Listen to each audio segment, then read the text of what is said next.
Dans les réserves poussiéreuses d'un musée, un artefact africain du 19e siècle repose ignoré depuis des décennies.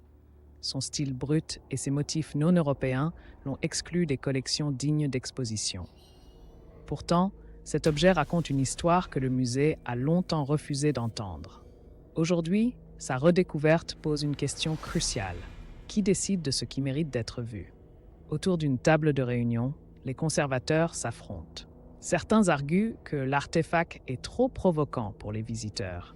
D'autres insistent sur son importance historique. Le directeur évoque les attentes des donateurs et les statistiques de fréquentation. Cette discussion révèle un fait troublant. Les choix muséaux sont moins guidés par la vérité historique que par des considérations contemporaines. Dans la galerie principale, des visiteurs admirent des œuvres européennes présentées comme universelles.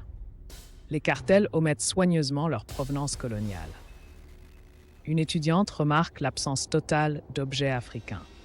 Le musée prétend montrer l'art, mais en réalité, il montre seulement ce que notre époque considère comme digne d'être appelé art. Cette partialité n'est jamais signalée. Dans les sous-sols du musée, une stagiaire découvre des documents jaunis. En 1932, le directeur de l'époque écrivait « Ces artefacts tribaux dégradent notre mission civilisatrice ». En 1960, un rapport recommandait leur destruction. Ces écrits prouvent que le musée a toujours été un instrument politique, façonnant le passé selon les préjugés du présent. L'artefact africain fut volontairement effacé. Face aux critiques croissantes, le musée lance une consultation en ligne. Quel art mérite d'être exposé? Les résultats sont édifiants. Les moins de 30 ans votent massivement pour l'artefact africain, tandis que les seniors préfèrent le statu quo. Cette division générationnelle montre que les musées reflètent moins le passé que les valeurs changeantes de leurs visiteurs actuels. Dans l'atelier de restauration, un technicien polit délicatement les aspérités de l'artefact. Il faut l'adapter aux sensibilités modernes, explique-t-il. Cette altération physique symbolise un phénomène plus large. Les musées ne préservent pas le passé, ils le recréent constamment. Chaque époque réinterprète les artefacts selon ses propres normes esthétiques et éthiques. Un blogueur influent révèle les modifications apportées à l'artefact. Le hashtag Stop Whitewashing Museum explose sur les réseaux. Des manifestants se pressent devant le musée. Cette controverse montre à quel point les expositions sont devenues un champ de bataille culturel. Les musées ne peuvent plus prétendre à la neutralité. Chaque vitrine est un acte politique. Pour calmer la polémique, le musée organise un débat public.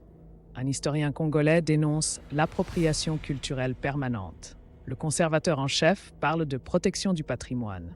Une féministe souligne que 80% des œuvres exposées sont masculines. Cette confrontation brutale révèle ce que le musée cache habituellement.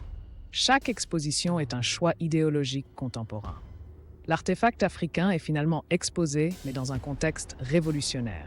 Il est placé entre une œuvre contemporaine sur l'esclavage et une installation vidéo d'artistes congolais. Des QR codes renvoient à des interprétations contradictoires.